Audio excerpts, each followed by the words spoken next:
My parents excluded me from a family bonding trip. Dad texted, "Don't ask, you're not on the list." Then they charged it to my card, so I took them to court and watched them spiral. Sup Reddit. So after 8 years of bailing them out, my family booked a luxury ski trip without me. Dad said I wasn't invited. What happened next was not something they expected.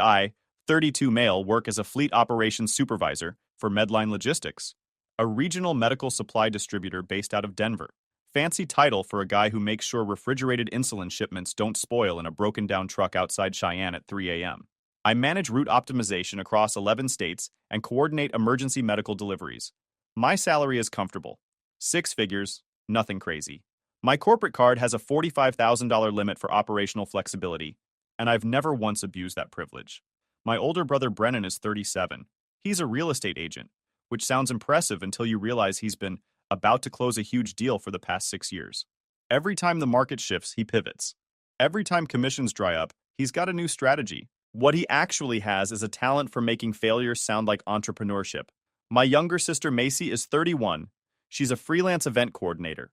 And by that, I mean she plans parties for rich friends who pay her in exposure and brunch invitations while her actual rent gets paid by someone else.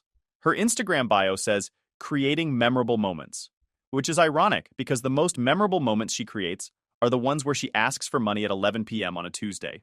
Then there's me, middle child, the steady one, the guy they call when rent is short at the end of the month.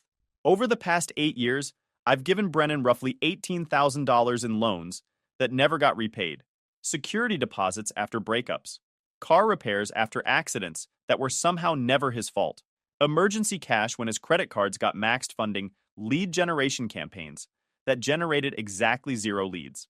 The worst was probably the $2,400 I wired him for essential business equipment that turned out to be a drone for taking property photos. He used it twice before selling it on Facebook Marketplace for half what I paid. Never saw a cent of that money either. Macy's running tab was around $11,000. Rent shortfalls when clients ghosted. Equipment for her event planning business that she sold 6 months later. A laptop that cost more than my first car because she needed it for presentations that she apparently only gave once. Then there was the $800 for a photography course that would transform her business. She never finished it. The login credentials expired after 2 months. My parents? Another $8,000 over the years. Property taxes that came in higher than expected. A new furnace when theirs died mid-January. Holiday dinners they wanted to host but couldn't afford to fund. Last year I covered $900 for my dad's truck registration and inspection after he let both lapse. He drove it anyway for 3 months, risking tickets he definitely couldn't afford, before finally asking me to bail him out. Total, roughly $37,000 in family support over 8 years. Last Thanksgiving was the perfect example. I spent $1,800 on catering and decorations because my mom wanted a Pinterest-worthy spread. Brennan showed up 2 hours late with a new girlfriend nobody had met and complained that the turkey was dry. Macy spent the whole meal on her phone coordinating some influencer's birthday party. My parents made a toast, thanking everyone for coming together as a family. They mentioned Brennan's promising real estate career. They mentioned Macy's growing events business. They didn't mention my name once, not even when they were eating food I paid for.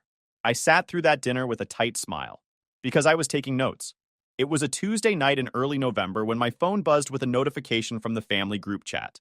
The one that went silent for weeks until someone needed money or had news they wanted applauded. The message was from my mom. "Big announcement, everyone! We're doing a family bonding trip to Aspen this December. Skiing, hot tubs, a private chef for the week, the whole luxury experience. Macy found the most gorgeous chalet with mountain views and a heated pool. Brennan is coordinating activities and lift passes. This is going to be absolutely magical." I stared at the screen. December in Aspen during peak season? A chalet for a week would run $4,000 minimum, probably closer to $5,000 for anything with a heated pool. Lift passes for multiple people would be another $1,500 easy. A private chef? Add $2,000 or more depending on the menu. This wasn't a casual trip. This was a $12,000 to $15,000 vacation that nobody in my family could actually afford. I typed a reply. "Sounds great. When are we booking? I can check my work schedule and request time off early." The 3 dots appeared, then disappeared, then appeared again. They hung there for almost 2 full minutes. My dad's response came through first. Short, blunt. "Don't ask." You're not on the list. I read it 3 times. My mom followed up within seconds. Fletcher, sweetie, this trip is really for people who've been under a lot of stress lately. Brennan just lost that big listing he'd been working on for months and needs to decompress. Macy's been working so hard building her client base and she's absolutely exhausted. Your dad and I need quality time with them to reconnect and support them through their struggles. You have your stable job and your steady routine. You're doing fine. You don't need this the way they do. You understand, right? I set my phone down on the coffee table. I walked to my kitchen. I poured myself a glass of water and drank it slowly. 3 weeks earlier, I'd wired Brennan $650 for an emergency car repair. He'd texted at 9 p.m. on a Sunday, panicking about how he couldn't get to showings without his car. I transferred the money within 10 minutes. No questions asked. He never mentioned it again. 2 weeks before that, I'd transferred Macy $400 because she miscalculated her rent again. She'd called crying, saying her landlord was going to start eviction proceedings. I covered it. She posted photos from brunch the next weekend at a restaurant where the average plate cost $45. 6 months ago, I'd sent my parents $1,400 to cover their property tax shortfall. My mom had sent a long email about how stressed they were. I wrote a check and mailed it the same day. They hosted a barbecue that summer and never once mentioned my contribution. But a luxury ski vacation? That was for family. Real family. Not me. I picked up my phone and typed a response to the group chat. My message was direct and clear. Before anyone books anything, we need to settle the $37,000 in loans I'm owed. Brennan owes $18,000. Macy owes $11,000. Mom and Dad owe $8,000. I have records of every transfer going back 8 years. If you can afford a luxury vacation to Aspen, you can afford to pay me back first. Let me know when you're ready to discuss repayment plans. I hit send and went to bed. The responses came fast. My phone buzzed constantly for the next hour. I let it buzz. Brennan was first. Are you serious right now? Those weren't loans. That was family helping family. You never said anything about paying you back. Macy followed. This is so hurtful, Fletcher. I can't believe you'd throw money in our faces like this. We're your family, not your debtors. This is really toxic behavior. My mom tried damage control. Sweetie, I think there's been a misunderstanding. We always appreciated your help during tough times. But calling them loans feels like you're putting conditions on love. Family doesn't work that way. Can we talk about this privately?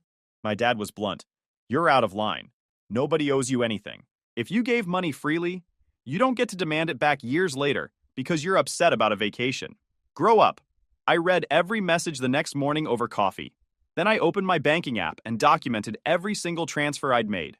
Dates, amounts, context from text messages where they'd promised to pay me back as soon as things turn around. I created a spreadsheet.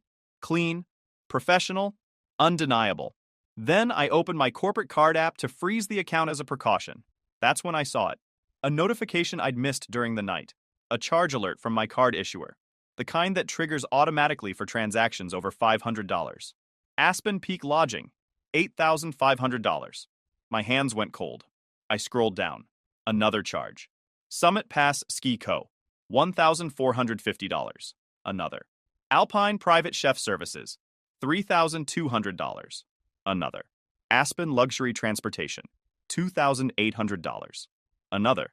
Mountain Equipment Rentals, $1,950. Another. Aspen Grocery and Catering Delivery, $1,200. Another. Mountain Spa and Wellness Services, $1,800. Another. Backcountry Adventure Bookings, $950. Another. Summit Restaurant Reservations, $550. They'd already booked it while I was sleeping. While they were telling me to grow up and stop being toxic, they'd gone ahead and charged my corporate card without asking, without authorization, without even pretending to care about my response to the group chat. The memo line on the lodging charge read, Chalet Reservation, December 15th to 22nd, Party of 4. Party of 4, not 5. 4. I sat at my kitchen table and opened my laptop. My supervisor wouldn't be in the office for another 3 hours, but I started drafting an email anyway. Subject line, urgent, unauthorized corporate card usage. I laid out everything in clinical detail. Family members obtained my card information without authorization. Multiple charges totaling over $22,000 posted overnight. I had documentation that I was explicitly excluded from the planned trip. I needed guidance on fraud reporting procedures and dispute protocols. I attached screenshots of the group chat. I attached screenshots of the charges. I attached my loan documentation spreadsheet showing $37,000 in unpaid family debts as context for motive. I hit send at 6:47 a.m. Then I called my corporate card issuer. The fraud department opened at 7 a.m. I was on hold when they went live. The representative who answered walked me through the situation calmly. I explained everything. Unauthorized charges from family members. I had explicit documentation that I wasn't involved in the trip. I needed to file a formal fraud report immediately. She walked me through the affidavit process. I had to confirm that I didn't give permission. I had to confirm that I wanted to pursue full investigation. I had to acknowledge that making false claims was a felony. I confirmed everything without hesitation. She issued me a case number. Fraud case number FR2847392. She said the charges would be flagged pending investigation. She said I should contact each vendor directly to inform them of the dispute. She said merchants might require police reports if they pushed back. I thanked her and hung up. My supervisor called me at 7:52 a.m. She'd read my email. She said she'd already forwarded it to legal and compliance. She said I'd followed correct protocol. She said the company would support me fully because this was textbook corporate card fraud. Legal called at 8:34 a.m. They needed the fraud case number for their file. They needed copies of the signed affidavit. They asked if I wanted them to send cease and desist letters to my family members. I said yes. By 9 a.m., I had a lawyer. Not some random attorney I found online. The company's legal department assigned me someone from their external counsel, a litigation specialist who handled corporate fraud cases. She called me directly and spoke in the kind of voice that suggested she'd made grown men cry in depositions. She asked if I wanted to press charges.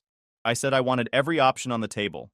She said she'd draft demand letters immediately requiring full repayment within 14 days or face criminal prosecution.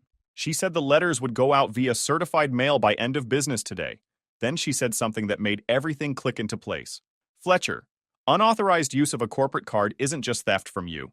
It's theft from your employer. The company has standing to pursue this criminally regardless of your personal feelings. Do you understand what that means? I understood. It meant my family had just committed a crime that my company could prosecute independently. File everything, I told her. Criminal and civil. I want them to understand exactly what they did. She explained the criminal case would only cover the corporate card fraud. The older family money was separate and had to be handled in civil court. She also told me to stop throwing around federal buzzwords because this was a state case. Fine by me. I didn't care what it was called. I cared that it was documented. Then she paused. Are you sure? Once we file criminal complaints, that process moves forward regardless of family pressure. Police get involved. District attorneys get involved. This becomes permanent. They charged my corporate card while telling me I wasn't good enough to join their vacation. After I asked for $37,000 in repayment they owe me. I'm sure. Understood. I'll have the demand letters sent today and coordinate with local law enforcement by tomorrow. Expect calls from detectives by end of week. I went to work like it was a normal Wednesday. I coordinated insulin shipments. I reviewed route optimization reports. I had lunch at my desk. My phone buzzed constantly. Group chat exploding. Individual texts from each family member. Voicemails piling up. I read none of it. I was done negotiating with people who saw me as a resource instead of a person. That afternoon, I started calling vendors. The chalet company was first. I explained that criminal fraud charges had been filed. I provided my case number. I provided my attorney's contact information. I said the reservation needed to be canceled immediately and all charges reversed or they'd be named in the civil suit. The representative got quiet. I heard keyboard clicking. She put me on hold for exactly 90 seconds. When she came back, her tone had shifted completely. Professional concern replaced the standard customer service voice. She confirmed the reservation was under review and asked me to send the police report and fraud case documentation to their legal department. I had it in their inbox within 5 minutes. They reversed it within 20 minutes. The ski pass company tried to argue about their cancellation policy. A manager got on the line and started reading from a script about how all sales were final and weather-dependent and subject to terms and conditions. I let him finish. Then, I told him my lawyer was drafting subpoenas for their payment processing records as we spoke. I told him they could fight it in court if they wanted to spend legal fees on defending a fraud transaction. I told him I had documentation showing I was explicitly excluded from the trip while my card was being charged. I gave him my attorney's direct number and suggested he call her before close of business. He reversed it in 15 minutes. The private chef service actually apologized. The owner got on the phone personally and said she'd had fraud cases before and understood completely. She processed the reversal while I was still on the call and emailed me confirmation within minutes. She even flagged my family's names in her system to prevent future bookings. By end of business Wednesday, I'd contacted 9 vendors. All 9 reversed their charges. Total recovered, $22,400. The group chat was chaos. Over 100 messages in 6 hours. I scrolled through them that evening with my feet up, eating leftover Chinese food. Brennan, what did you do? The chalet just called and said our reservation was canceled because of fraud charges. Are you insane? This is absolutely psychotic behavior. Macy, you filed a police report against your own family? Over a vacation? I can't believe you're doing this. Mom is having a breakdown. She can't stop crying. Are you happy now? Mom, Fletcher, please, I'm begging you. Call these people back. Tell them it was a mistake. We'll figure out the payment situation. We'll work something out. Just please stop this before it goes any further. Your father is talking to lawyers right now. This is destroying our family. Dad, you want to play hardball? Fine. We're consulting with an attorney about defamation and harassment. You're making false claims to damage our reputations. This is going to cost you more than you ever gave us. Call off your lawyer immediately or face the consequences. I took a screenshot of my dad's message. I forwarded it to my attorney with a note, adding threats to the file. She responded within minutes. Noted. Demand letters go out tomorrow morning. Criminal complaints filed Friday. I finished my Chinese food. I watched an episode of a documentary series about Antarctic research. I went to bed at 10 p.m. Thursday morning, my parents showed up at my apartment. I was leaving for work at 6:45 a.m. when I found them parked in front of my building. My dad got out of the truck first. My mom stayed in the passenger seat, looking like she hadn't slept. Fletcher. My dad's voice had that edge, the one that used to make me nervous when I was younger. We need to talk about this situation before it gets out of hand. I kept walking toward my car. It's already out of hand. You committed fraud. I filed reports. That's the entire conversation. He stepped in front of me. You're going to destroy this family over money? That's who you are now? I asked you to pay back the $37,000 you owe me before booking a luxury vacation. You called me toxic and charged my corporate card instead. That's who you are. Always has been. My mom got out of the truck. Her face was red. We didn't know you were serious about those loans. We thought you were just upset about not being invited. If you'd explained clearly that you actually expected repayment, we would have handled things differently. I sent you a detailed message with exact amounts owed. You called me toxic. Then you used my card without permission. That's fraud. The legal definition. My dad's face was getting redder. You filed criminal complaints against your own parents. Do you understand what that means? We could have criminal records. We could face charges. Your mother could go to jail. Over what? A misunderstanding about a credit card? Then you should have asked before using it. Like adults. I walked around him toward my car. Fletcher! My mom's voice cracked. Please, we'll pay you back. Whatever you want, just call your lawyer and tell them to drop everything. We'll set up payment plans. We'll figure it out. Just please stop this. I unlocked my car. You've had 8 years to pay me back. You never intended to. This trip just made it obvious. The answer is no. You're really going to let your parents get arrested over this? My dad was yelling now. You're really going to put us through the criminal justice system? You do that to your own mother? I opened my car door. You did this to yourselves. I'm just the one who stopped pretending it was normal. I got in my car and drove away. In my rearview mirror, I watched my mom collapse against the truck. My dad stood there with his fists clenched, staring after me. I felt nothing but relief. Friday morning, my attorney called me with an update. Demand letters were delivered yesterday via certified mail to all 4 family members. Your parents, brother, and sister each received formal notice of the $37,000 in debt, plus the $22,400 in fraudulent charges. Criminal side was the $22,400 fraud. Civil demand was the $37,000. 2 separate tracks. They have 14 days to respond with full payment or face civil litigation. And the criminal side? I coordinated with the Denver District Attorney's Office this morning. They're reviewing the case for prosecution. The corporate angle makes it stronger. Your company is willing to pursue this as corporate fraud, which carries heavier penalties than personal theft. I've also filed with the Colorado Attorney General's Office for unauthorized use of a financial transaction device charges related to the fraudulent card transactions. How serious are the charges? Class 4 felony for the fraud amount. If convicted, your family members could face 2 to 6 years in prison and fines up to $500,000 total. The unauthorized use of a financial transaction device adds additional charges. The DA's office will likely offer plea deals, but those would still result in criminal records and restitution requirements. I sat in my car in the warehouse parking lot. The engine was still running. What happens next? Detectives will contact each family member within 48 hours for voluntary interviews. If they refuse or lawyer up immediately, arrest warrants will be issued. The DA wants this case. Corporate fraud with clear documentation is rare. They're taking it seriously. Good. My attorney paused. Fletcher, I need to be clear. Once the criminal process starts, you can't stop it. Even if your family pays everything back, the state can still prosecute. Are you absolutely certain you want to proceed? I thought about don't ask. You're not on the list. I thought about $37,000 in unpaid loans. I thought about them charging my card while calling me toxic for asking for repayment. I'm certain. File everything. Understood. I'll keep you updated. That afternoon, Brennan called me 17 times. Macy called 23 times. My parents called 9 times. I blocked all their numbers after the first few started leaving voicemails that were half threats, half begging.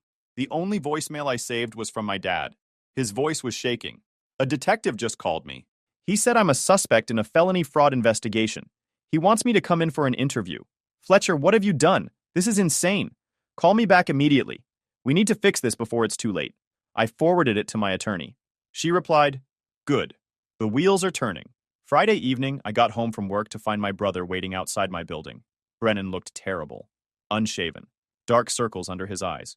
He was pacing by the entrance like he'd been there for hours. Fletcher. He stepped in front of me. Please. Just 5 minutes. That's all I'm asking. No. A detective called me today. He said I'm facing felony charges. Felony, Fletcher. I could lose my real estate license. I could go to prison. Mom and Dad are losing their minds. Macy won't stop crying. You have to call this off. I don't have to do anything. You committed fraud. Face the consequences. It was a mistake. We didn't think it through. We thought you'd be fine with it once we explained everything. We were going to pay you back from the trip photos and videos. Macy was going to use them for her event planning portfolio. It was supposed to generate income for all of us. I stared at him. You were going to pay me back with exposure? That's your defense? We just needed this one opportunity to turn things around. One good trip to create content and network and recharge. You've always been able to afford things we can't. We thought you'd understand. We thought you'd want to help us succeed. I helped you succeed for 8 years. You spent it on nothing. This is over, Brennan. Go talk to your lawyer instead of me. He grabbed my arm. Please. I'm begging you. I'll pay back every cent. I'll get a real job. I'll do whatever you want. Just make this go away. I pulled my arm free. You had that option Tuesday morning when I asked for repayment. You called me toxic instead. Now you're facing charges. That's called consequences. You're really going to let your own brother go to prison? You're really going to stand here and act like the victim after you committed fraud? I stepped around him toward my building entrance. Go home, Brennan. Hire a lawyer. Stop bothering me. I walked inside and locked the door behind me. Through the glass, I watched him stand there for another 5 minutes before finally leaving. The weekend was quiet. I went for a long run Saturday morning. I worked on my coffee table in the afternoon. Sunday, I meal prepped for the week and watched football. My phone stayed silent. They'd finally realized I wasn't answering. Then, Monday happened. I was in a morning operations meeting when my supervisor's assistant knocked on the conference room door. She looked uncomfortable. My supervisor stepped out to talk to her, then came back in and asked me to step outside for a moment. In the hallway, she kept her voice low. Fletcher, I need you to know that HR just received a call from someone claiming to be your mother. She told them you've been experiencing severe mental health issues and that you've been making false accusations against your family. She said you need psychiatric help and asked if the company had resources to intervene. My jaw clenched. That's not true. Any of it. I know. HR told her they can't discuss employees with outside parties and to stop contacting the company. But she also sent an email to 3 members of the executive team claiming you've been embezzling company funds and that the fraud report is you trying to cover your tracks. I felt my blood pressure spike. She did what? Legal is handling it. Security has also been notified and flagged the building in case she tries to show up here. But I wanted you to know what's happening before you hear it from someone else. She's also apparently been calling other employees asking them to relay messages to you. They were trying to get me fired, actually trying to destroy my career because I wouldn't let them get away with fraud. My attorney called me 20 minutes later. She'd already heard from my company's legal team. Your mother crossed a serious line, making false allegations about embezzlement to your employer, could constitute civil defamation and tortious interference with employment. Do you want to add civil claims for that? Will it stick? With the documentation we have? Absolutely. She sent emails making specific false claims that can be proven untrue. That's textbook defamation. We can also pursue a civil protection order prohibiting any contact with you or your employer. Do it. All of it. Consider it done. I'm also going to recommend to the DA that they accelerate the timeline on formal charges. Your family is escalating in ways that suggest they're dangerous. The sooner they're facing actual criminal proceedings, the sooner this behavior stops. That evening, one of my cousins called. She was one of the few relatives who stayed neutral in family drama. She'd been at that Thanksgiving dinner. She'd seen how they treated me. Fletcher, I need to tell you something. Your mom has been calling everyone in the extended family. Aunts, uncles, cousins, nobody's talked to in years. She's telling them you've had a breakdown and that you're making up lies about them to justify cutting them off. She's setting up a GoFundMe to help them pay for lawyers to defend themselves against false accusations. You're kidding. I wish I was. She posted it this morning. It's already raised $3,400 from relatives who don't know the full story. The description says you're trying to extort them for money they don't owe, and that they need legal defense funds to protect themselves from your harassment. I pulled up the GoFundMe on my phone. There it was, complete with a photo of my parents looking sad and defeated. The description painted me as an unstable, vengeful son who was weaponizing the legal system to hurt his loving family over imaginary debts.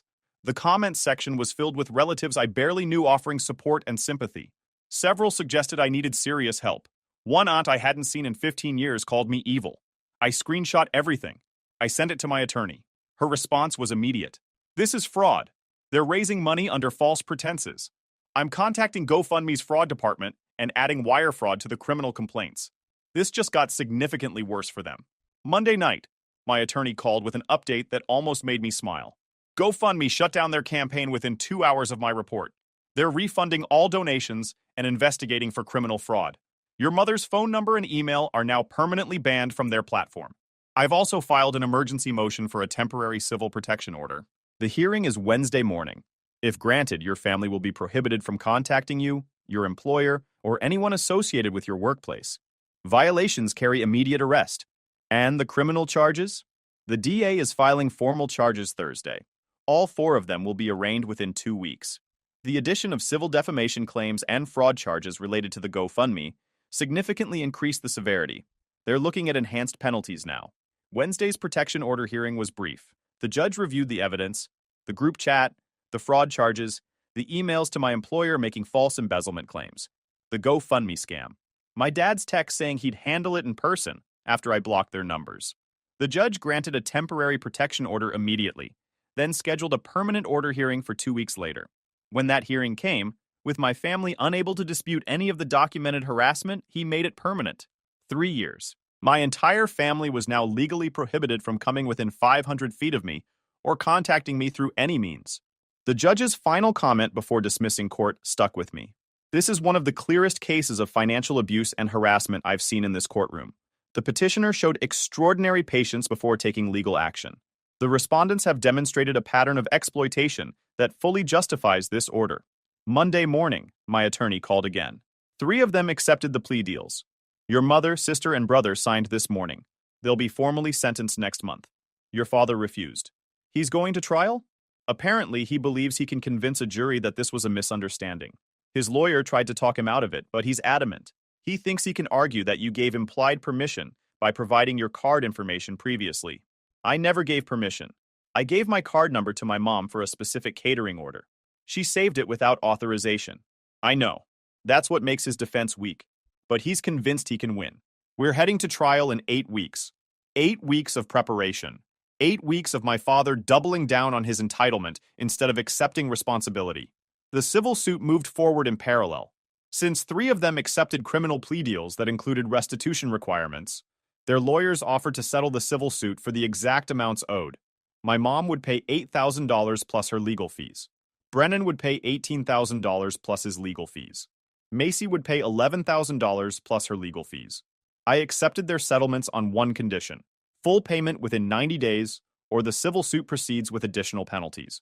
They agreed. None of them had the money. They took out loans, maxed new credit cards, borrowed from relatives I'd never met. My mom's sister apparently called me every name in the book while wiring her $3,000 to help. I didn't care. I wanted my money back, and I wanted them to understand exactly what their actions cost them. My father's trial started in February.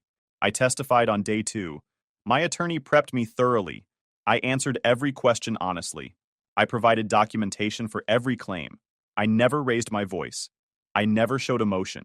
I just told the truth. The prosecutor walked me through 8 years of financial support. Every transfer, every loan, every emergency. The jury saw spreadsheets, bank statements, text messages where my family promised to pay me back soon. Then they saw the group chat. Don't ask. You're not on the list. They saw the corporate card charges. Party of 4. Always 4. Never 5. They saw my immediate response asking for repayment before any vacation. They saw my family calling me toxic. They saw the charges posting while I slept.